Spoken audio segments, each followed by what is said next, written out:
2018 was the first time that I think I did like 1.9 million that year. And then it started scaling. Probably a year later, you were pushing $3 million.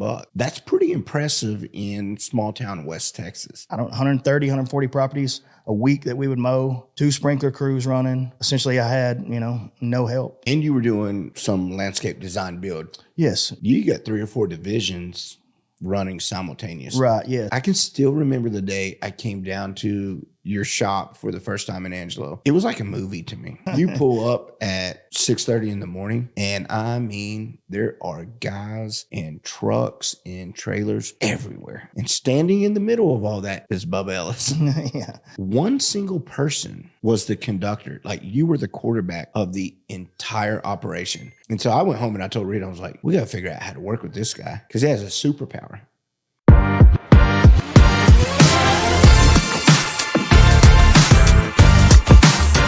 What is up, everybody? You've got Matt Adkins. Thanks for joining us again on the Green Pro to CEO. Today we have joining us Bubba Ellison, my business partner, 7-figure Green Pro. And we're going to talk a little bit today about the journey of his personal journey of transitioning from Green Pro to CEO, man. Let's just get into it, brother. We have been on a journey, huh? Yeah. It's been one for sure. Yeah, yeah, I agree. So let's tell our listeners a little bit about yourself, who you are, how long you've been in the industry, kind of, before we got together and worked on some projects. Like, who is Bubba Ellison? So Bubba Ellison from Miles, Texas, right outside of San Angelo.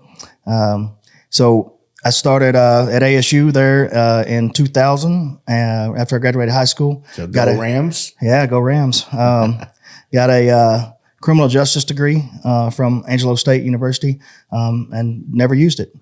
Ended up started working in college there in 2000 I call him the old man. He's like a grandpa to me. Sure. Still talk to him almost every day, or try to.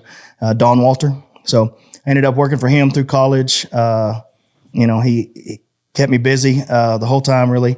It was really good. I really enjoyed being outside because that's, and working outside. So after I graduated, I just stayed with him and kept working there and didn't decide to use my degree. So what all did y'all do? Y'all were in the irrigation business? Yeah, strictly irrigation. All we did was irrigation. And a lot of time it was just me there. So it was kind of like, he would come and ditch the yard, and then I would clean it out. I'd install the pipe, clean it up, do the whole 9 yards. I had help, as well, but, for a majority of it, it was really just me.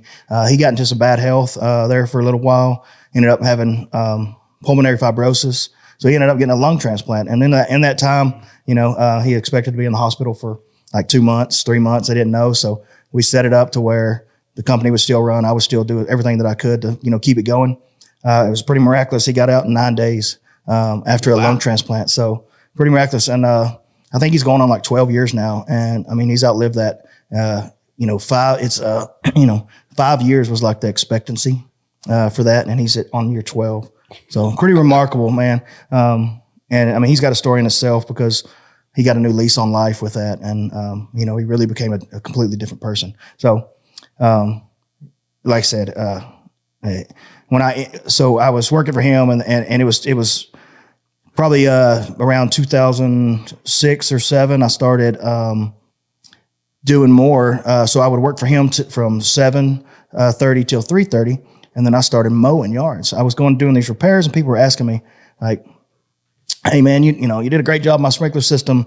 You know anybody that can mow a yard? Like I can't, like my help's terrible, or people we got is terrible." I'm like, I can mow a yard, so that's how it started. So people started asking me, anybody that, does yards and does this? I'm like, yeah, I do a little bit of that. So, It's like, yeah, sure. Yeah. So, what I did, I went and bought a Honda commercial push mower and a weed eater. And it was like, that push mower was $600 and that weed eater was probably $100. Man, I was like, oh my gosh. It's a lot of money. Yeah. I got to mow a lot of yards to do that. Sure. Right? So I started out and, my dad would help me like in the evenings or on the weekends when I was doing that. Papa Ed. So I'd get on that push mower and he'd get on that weed eater. all the enough would spend all our money at the garage sales. If we were on the weekend, we'd get paid that cash and then we'd go to the garage sale and spend our money. But, Sure. you know, that's how I started out, in this business, doing that. But so rocked along there, where I was, you know, doing that, where working for Dawn during the day and in the afternoons I was mowing. So, me and Lacey, my wife, sat down one day and I was like, I want to write a letter and just mail it out to people and just see if I can get more business. So that's what we did. I think I ended up mailing out like 55 or 60 letters to commercial bill, you know, like hotels and restaurants and just, you know, stuff like that. Ended up getting, you know, a few of them call me back, and it took me, you know, a little while to work on them, but I ended up getting those contracts. And so that's when I went and bought my first, you know, big zero turn mower. So you worked with Don during the same time? Same time. So you're still doing his deal, honoring that commitment, and now we're mowing grass, baby. Now we're mowing grass, right, from 3:30 till dark. So, and it just kept building and building and building. So it got to a point where I couldn't. Well, I thought I could, but I was working for him and then doing that. I was cutting, you know, trimming shrubs and stuff under the headlights of a pickup, you know, a lot of times. And it just, I was missing birthdays. I was missing, you know, dinners with, you know, family, whatever. Whatever I was, you know, doing, it was only for the business. You were building the business. Yep, I was building the business. So, it got to a point where I was like, I got to choose, you know, what I'm going to do. Am I going to continue to work both jobs? Am I going to go out on my own? Am I, you know, going to shut what am I going to do? So, me and my wife talked about it and decided, like, I think it's time that, you know, I go out on my own. And so I went to Don, into his garage there. That's where we always met. We always met in his garage at the end of the day. And I had to tell him, I was like, man, I can't do this anymore. I can't keep working both. The lawn side has gotten so big, that, you know, I just can't keep up with both and see my family. So, you know, at that point in the business, I did recognize that, with the help of my wife, because she was like, hey, are you ever going to come home? Like, you're missing another birthday, you know? That's a whole nother episode. Yeah, it is. So, but anyways, I sat there and I cried like a baby out there in his garage, and he did too. He was, you know, didn't want me to, you know, leave, but he understood. And he approached me. He said, well, you know, will you buy me out? And I was like, whoa, you know, I said, well, I'll try. I said, I don't have any money, you know. Sure. I said, but I'll see what I can do. So I went to a couple banks there that, you know, that I did business with, and they all, of course, wanted 20% down. And, you know, this company, he wanted, you know, $300,000 for it. I don't have 20% of $300,000. So had a little bit of collateral, but Don said, hey, I'll tell you what, I'll finance it. I said, you're going to own or finance it? And he said, yep. So we agreed on, you know, on a monthly fee, you know, price. And, he asked me how long, you know. I said, you know, I said, can you do 10 years? And he said, yeah, whatever it takes, man. So he really, you know, got me started in the business and then helped me, you know, catapult to where I am, by doing that, because I wouldn't have had the funds, you know, to buy it. And I really wasn't buying a business per se. I mean, I was, but like, he didn't have contracts. He didn't have nothing, but he had a name. And that meant a lot to me because he had that customer base that was repeatable, even though they weren't, you know, on contracts, but they always called Don. So, right. So this is something that, you know, we've talked about a bunch. The business environment for sure has changed, but those to me are only things that happen in small town West Texas. Yep. Right. I don't think that we could ever take a purchase agreement to a lawyer in, say, Dallas, Texas, and say, we want to buy this business. And they say, oh, that's a great deal. Right. Without any solid contracts that say, I'm guaranteeing this much revenue. So for sure, a risk on Don's part, but you guys were betting on each other. Absolutely. Yeah. You know, what I was buying was goodwill, blue sky, Sure. right? Blue sky. You know, but he had been doing it 35 years, you know, and he knew that I had continued his, for, you know, 12 years that I worked for him, that I had continued his, you know, legacy or his good name. I had kept up his reputation. because he taught me that, the quality work, right? I had the work ethic, from my, parents and how I grew up, but he taught me that, like, you always do it 100% right, Right. if you're going to do it. So, so we were betting on each other. He always knew, he says, I always knew that, you were going to do great things, and be successful. And, but I really do, that's just how I got into it. I didn't even know people had sprinkler systems in their yards until I went to work for him. I'm like, what? I love it. So, yeah. Let me see. Well, the listeners here, that's Bubba Ellison in a nutshell, right? We've now been partnered up a couple years, worked together. We still can't decide 5, 6, 7, 8 years. We're not quite sure.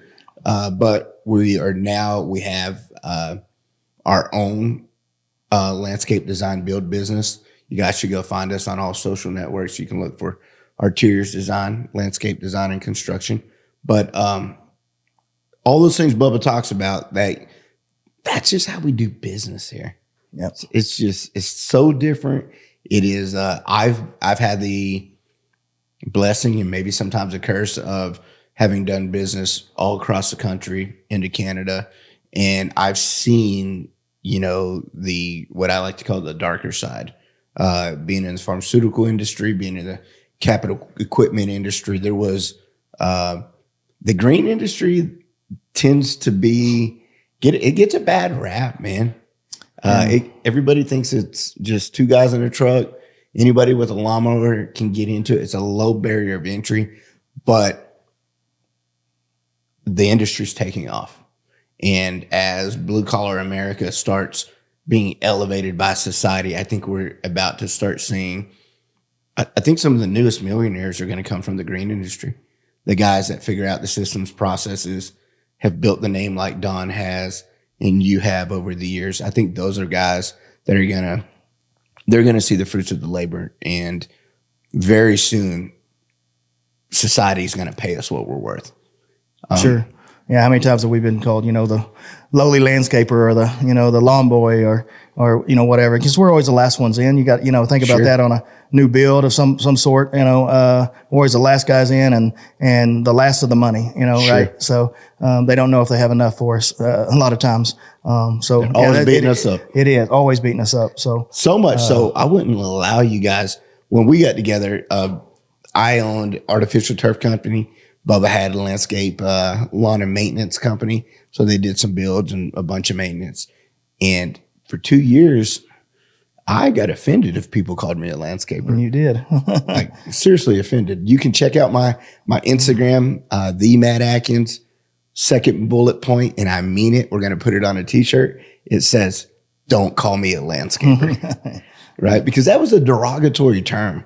But we're changing the game on that. So let's talk a little bit about that's who you are, right? So let's talk about your recent journey, where you were in a stage of life where you were trying to transition, or you are transitioning from a technician, what we call a green pro, the guy working on those job sites, the guy going out, driving the skid steers, mowing the lawns, doing all those. You are in a season of life where you are transitioning from that technician into the role of a CEO, where, and some days you hate it, where you're in the office, you're making connections, you're networking, you're not pulling any pull cords on weed eaters anymore. Yeah. So let's talk a little bit about that journey. Let's talk about your company when you bought Don's company, merged it with your after hours lawn maintenance business. What did that become? What was the company? Tell us a little bit about that journey, how long it went on. It ended in 7 figures. You were running a multi-million-dollar landscape company when we got together. But let's talk about that a little bit. So Don says, "Here you go. I'm going to finance you. You get to go down to the local advertising place and buy you some stickers for your truck." What's the new company? Yeah. So I formed 3C Lawn and Landscape. Okay. And that was, I bought him out in July of 2012. So that's when I started that 3C Lawn and Landscape. Started out with when at that time it was me and one other guy, and or just any helper I could find, really, right? So just kept working, kept building. And then it got to where, about 2016, 17, had a couple crews. I had a couple mowing crews going, and I had a sprinkler crew. But I was still there doing that. Some days I was mowing. Some days I was putting in irrigation, the whole time. So it just kept building and building. During this time, the business is starting to take off, but you're building a family at the same time, Sure, right? yeah. So you're married. Miss Lacey is in the picture. Yep. What about the kids? Yeah. So, I have 3 kids. Carson, he is now a freshman at ASU. Go Rams again. Cooper, he's a junior there at Miles, and Mallory, she's in 6th grade. So she thinks she's in 12th grade. Absolutely. Yeah. she's something else. But, and we were doing travel sports. We were, doing every sport you could think of with the boys. They, in flag football to, travel basketball to YMCA ball, everything you could think of, baseball, all of it. So juggling this business and juggling the kids and my family time, it's a chore. It was a lot. The business kept getting bigger. We kept doing more things, as a family, right? So that gets bigger.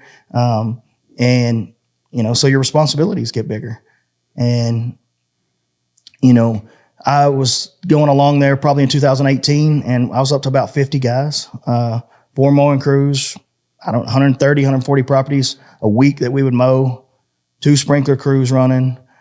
And essentially I had, no help. I was doing it all. And you were doing some landscape design build. Yes. Yeah. Oh, so yeah. You were doing new installs, this is not just a maintenance company, right?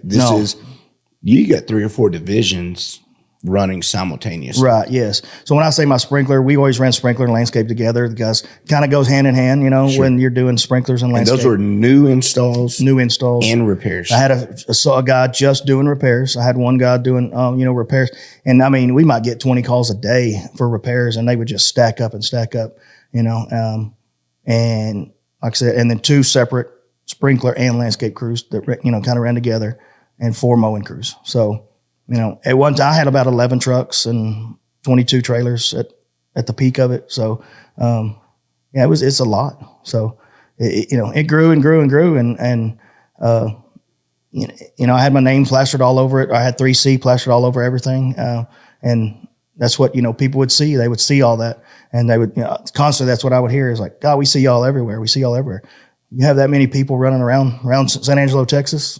Yeah. They're going to see you.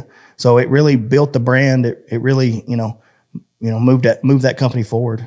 Yep. Into a 7-figure. That 2018 was the first time that I think I did like 1.9 million that year, and I was like, holy cow, that's a lot at that time. And then it started scaling, right? It started getting big. When we hooked up in probably a year later, you were pushing $3 million. Yep. So that's pretty impressive in small town West Texas. That's a lot of revenue. I can still remember.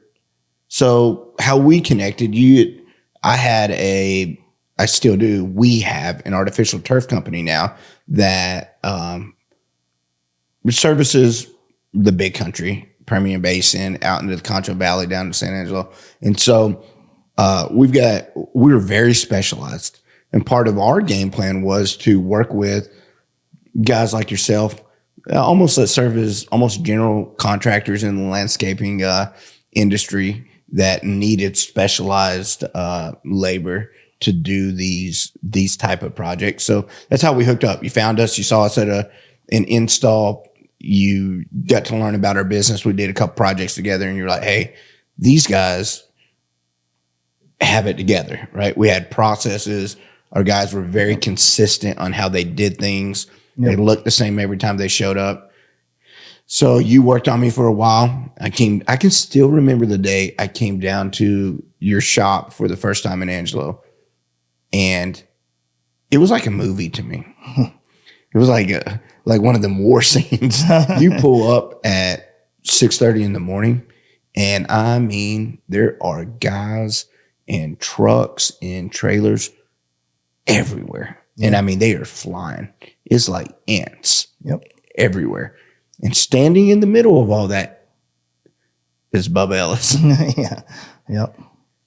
It really, it was an exact opposite world of what I had been living in. Not good or bad, just different. Right. And, what I recognized, I can remember going home and talking to my wife about it, because we are very much process people. We always joke about being allergic to chaos. And I can still remember going home and telling her, like, I've just seen something I have never seen before. I mean, it was, in my mind, it was the epitome of organized chaos. Mm-hmm. But one single person was the conductor. Like, you were the quarterback of the entire operation. So it was really interesting that you were able to, we now know it was somewhat inefficient, but at the end of the day, like, you held that thing together. You didn't have a support staff. You didn't have a management team. Right. Like, you ran the whole show, and it was literally sun up to way past sundown. Yeah. Yeah, it was. And I don't know that a lot of people at the time that were part of the organization really understood that. And so I went home and I told Rita, I was like, we got to figure out how to work with this guy, because he has a superpower. I said, we're going to fight for a while over control, and he's going to struggle with giving up some things and allowing other people to take charge. He's got to learn to delegate and all these things. But you had a really innate ability to just the capacity you could work at. I hadn't seen that in very, very many people, but it was wearing on you. Yeah. I mean, you see all the gray hairs and all that, right? So, yeah, 50 guys running around that yard.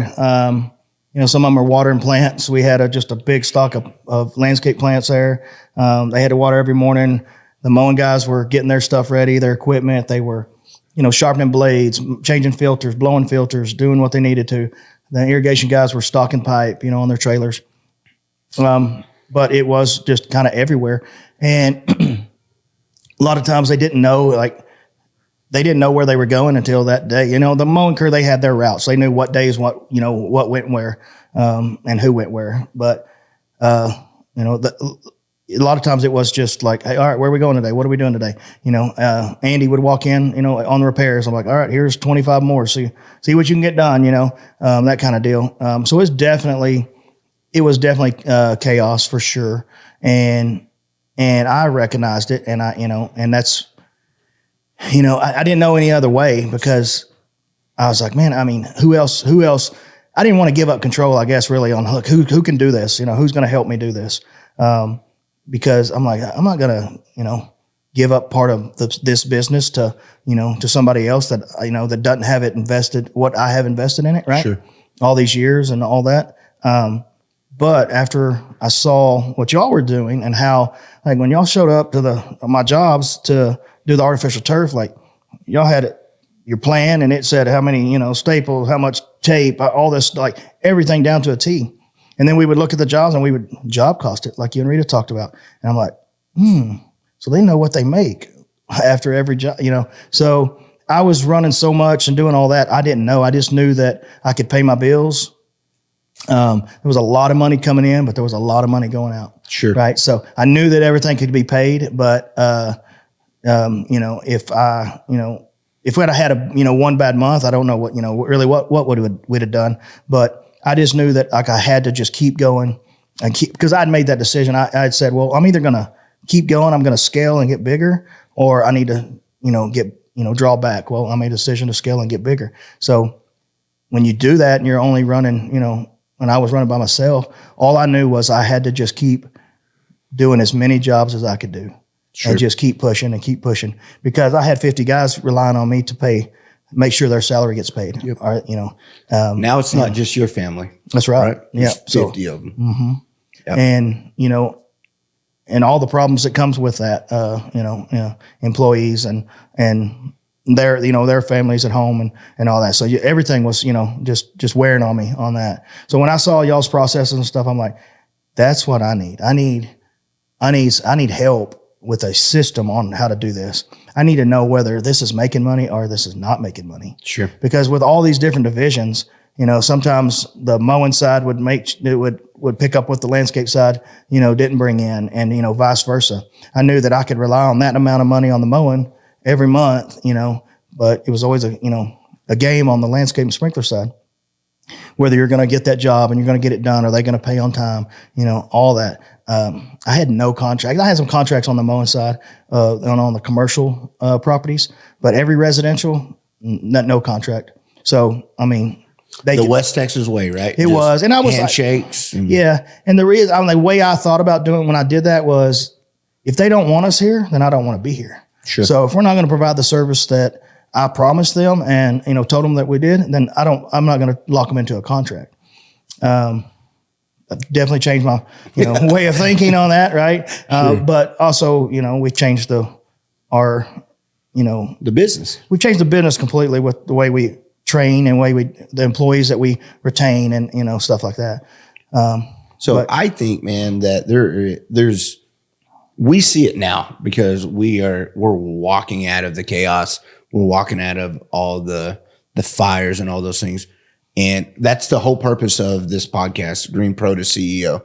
We want to share everything we've learned, right? Because there's not enough people helping other contractors in the green space, in the service and trades business.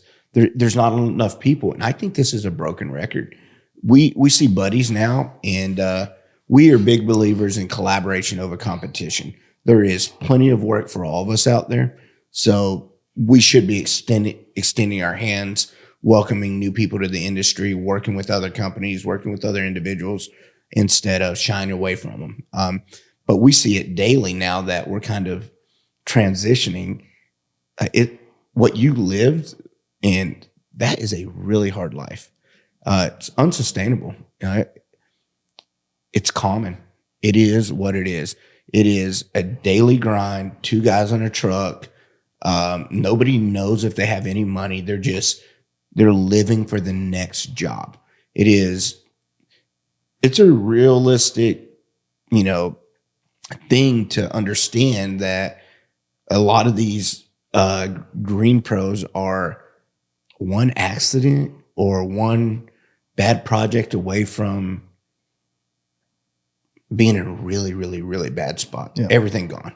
Yeah. Right. And sometimes that same scenario happens whether you're one guy in a truck at $100,000 a year gross revenue, or 50 guys in trucks and you're at $3 or $4 million in gross revenue. You're still one bad thing away because we haven't built it right. We just work. But, so you're rocking and rolling. We've hooked up. We've started seeing things. From my perspective, I see this thing you love so much not loving you back. And we've talked about this in depth. It's like the business has to be built in a way at some point it gives back to you. And if it doesn't, it's not a good business. Yeah. And that's where I felt it was. And I was very passionate about it. Like, we got to get Bubba out of this because he doesn't know what he doesn't know. And if this thing blows up, it's really bad for you and your family. And you had all the talent in the world. You just never had anybody to teach you those things. Right. And so you didn't know how to execute. I think our listeners, at this point, you are all probably shaking your head going, yeah, I am so tired, man. I'm sick and tired of going out when it's 30 degrees in the morning and doing these things, not going to Thanksgiving festivities at my kids' school because I got to go mow Miss Susie's grass. Like, there has to be an end. There has to be a goal. So we hook up. We say, hey, we're going to do this thing. We're going to work together. We're going to get all this cleaned up. And that's really where the real hard stuff began. Yeah, for sure. So every single person in our immediate circle, maybe outside of our wives, and maybe there were days that they felt the same way, but everybody said, don't do this, right? Matt, you have a great business. All you're going to do is teach Bubba how to do it, and he's going to go do it on his own. They said the exact same things to you, right? Yep. Yeah, everybody did. Like, what are you doing? Why are you giving your business away? Why are you, doing this? They don't understand, because if they're not, in this doing what I was doing, they don't know. They don't know how hard it was. Yeah. Lacey was always, on board with it. She, always been my biggest supporter. But from my parents to friends calling me and like, what are you doing? Like, sure. You can't, what are you doing? And like, he's just going to learn how to do landscaping. Well, that's a risk I'm willing to take. So, I knew that, that's happened to you. You had Sure. done that from other people. But I knew that I'm not that type of person. I knew, and I felt good that y'all weren't, and I know now y'all aren't, Sure. But yeah, that was a real issue. Nobody understood why, that we would do this or I would do this, and essentially they're saying giving your business away. They don't understand that we're one $3 million company, another $3 million company merging together, right? So you're essentially just, you're teaming up, and offering the help that people need, bringing different aspects to the business, y'all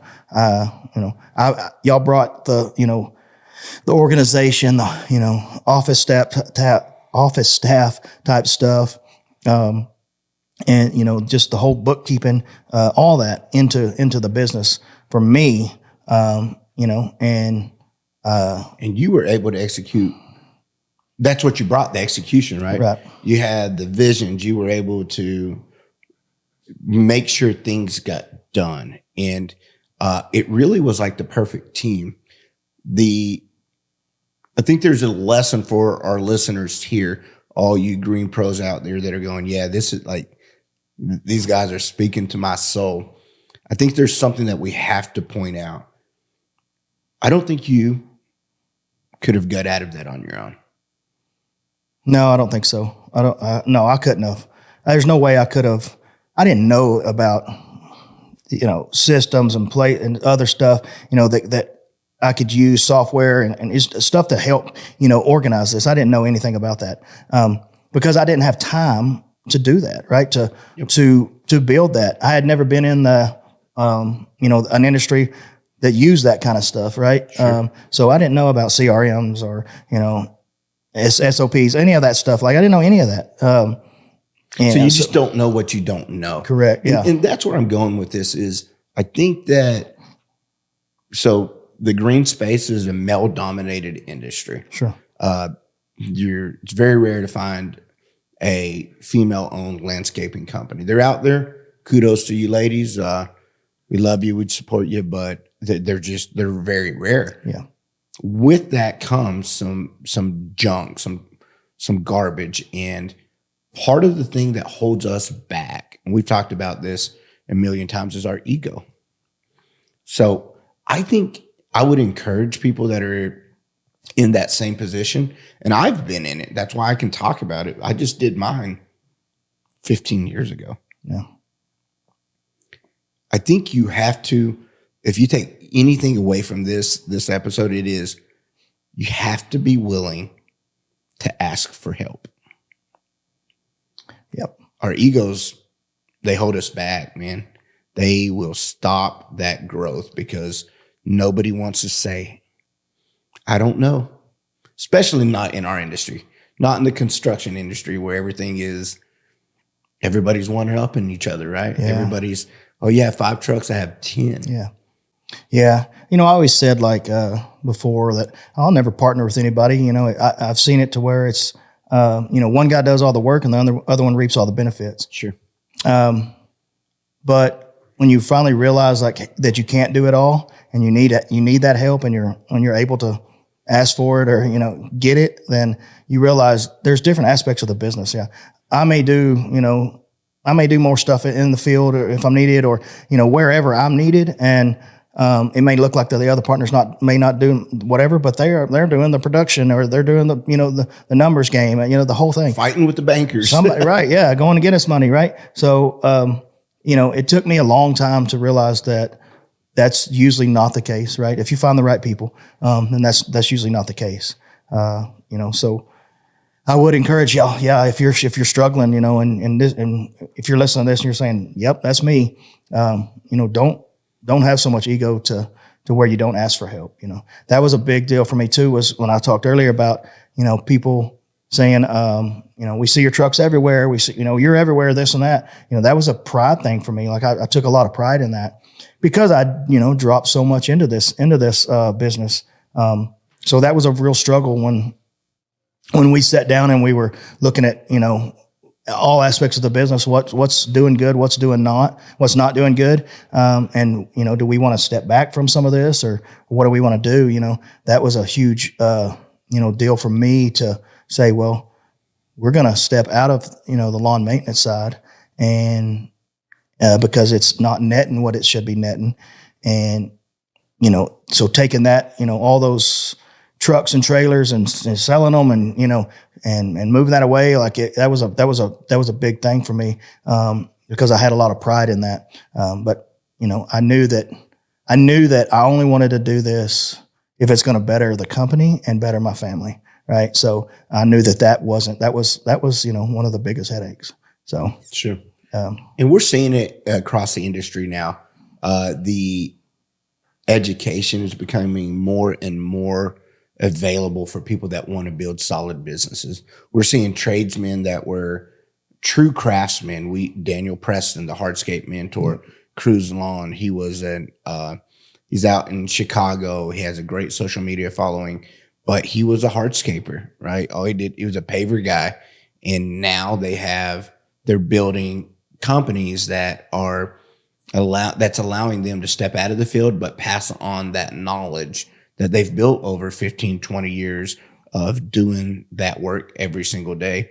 So guys, if they're out there now more than ever, you should invest in educating yourself. We're starting to see, I love to see Daniel and Cruz and those guys, their technical aspect of the job taking off.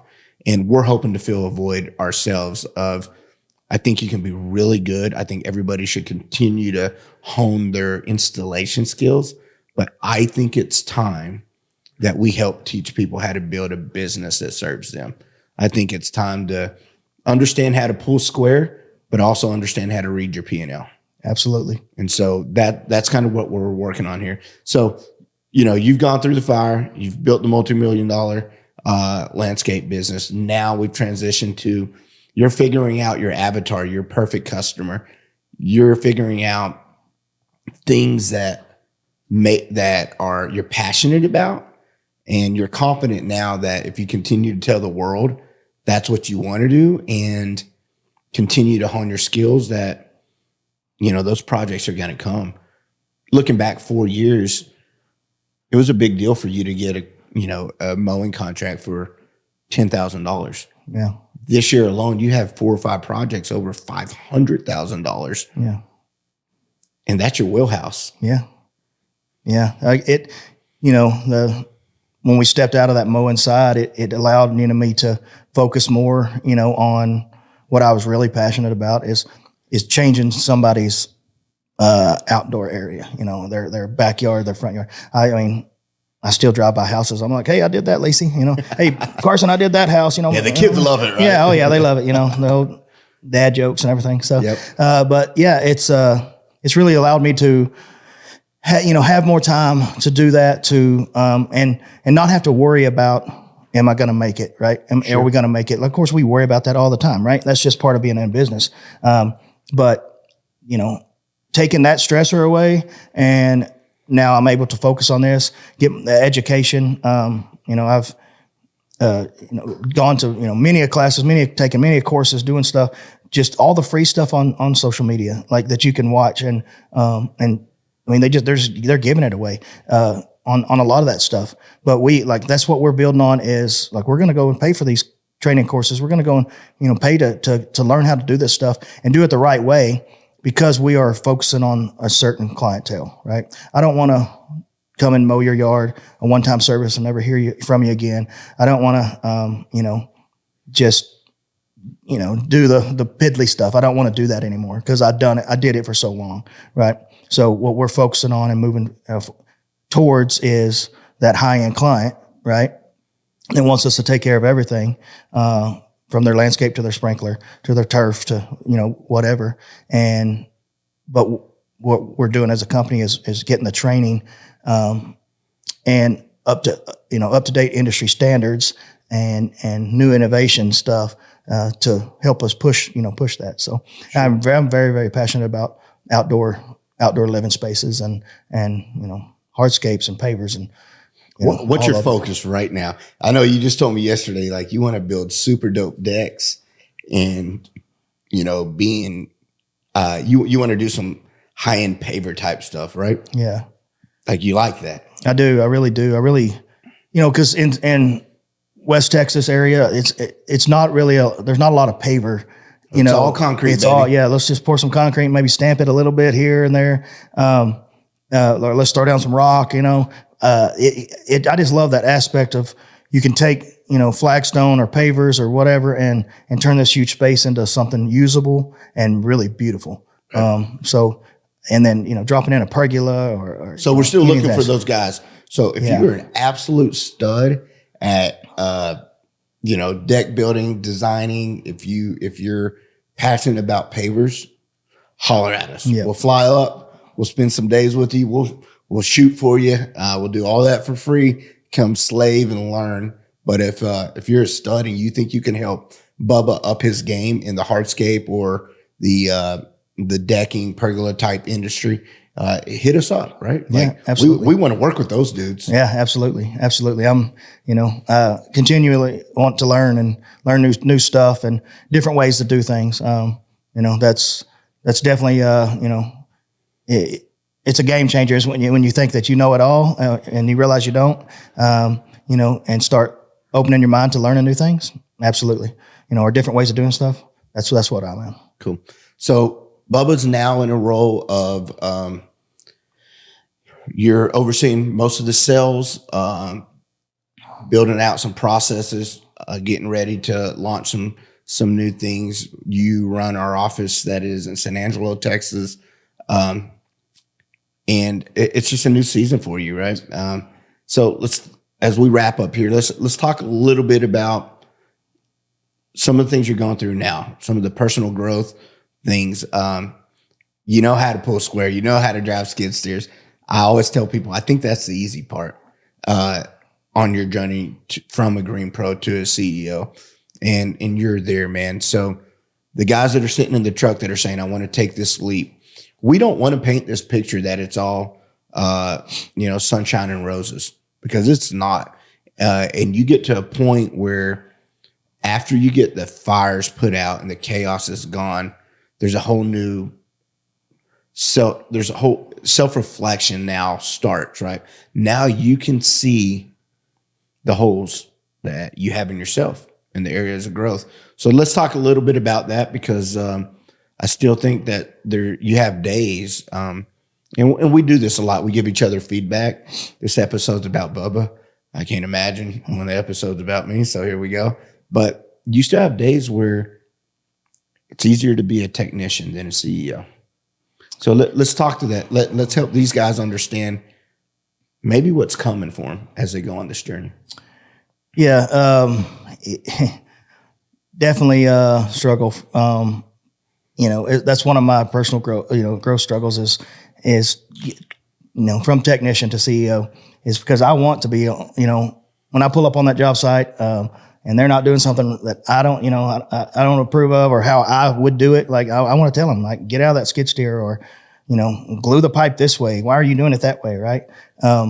But so that's definitely a struggle that I'm going through, because I'm a fixer. I think I just want to, want to do it. I want to fix it. I want to do it, my way. But I understand now that like these guys have to grow on their own. Right. And they have to, figure this stuff out, or I'm just going to continue in that role if I don't let them, figure it out, do it. Like I said, my way's not always the best way. I am, figuring that out too. There's different ways to skin a cat. So, that's definitely been a struggle, for me. And, and having this, going through this journey of being over the sales and not so much in the field as much and all that, it sees where I see holes in my game where like the guys get there and they're like, they don't understand the plan that I drew out because I got it in my head, but I didn't put enough on paper. Right. Sure. I didn't give them enough, direction on it or whatever. So, it's constantly, it's a constant struggle. It's constantly growing, whether it's, personally or in business. I think, if you're not growing, you're going to be stagnant and your business and personal life will show. So, so I think it's the same hours, or it's not the same hours. It's the same work, and maybe in a condensed time frame, but it's less physical, more mental, just as tiring. Absolutely. I think that people take that for granted. I think that there's this weird thing in the trades where everybody wants to, there's this ongoing joke. You want to get out of the field. You want to get into a truck and be a foreman so you can just drive around, roll down the window and yell at people. That's not it at all. No. If we've learned anything going through this journey with you is you're right. Like drawings are wrong, or they're not as in detailed, or you don't like how guys glue, or whatever those things. And what's happened was, as we've talked about it, we've started recognizing it's like, hey, Bubba, that's the fourth time we've talked about that. So that means we have a training issue. Right. And man, we have started setting up trainings. We've invested in a videographer to help us document how we want things done. And it feels like it's moving at a snail's pace sometimes. But it's just like this podcast. We have shot and shot and shot and shot and shot, and we were never happy with it. Right. So now we're just doing it, and we're going to be vulnerable to the world. But now so we went really fast, and now we went really slow, which is exact opposite of what the industry wants us to do. Then we made a decision to stop competing with everybody, and we were going to be small giants. We do not care if our company becomes a $50 million company.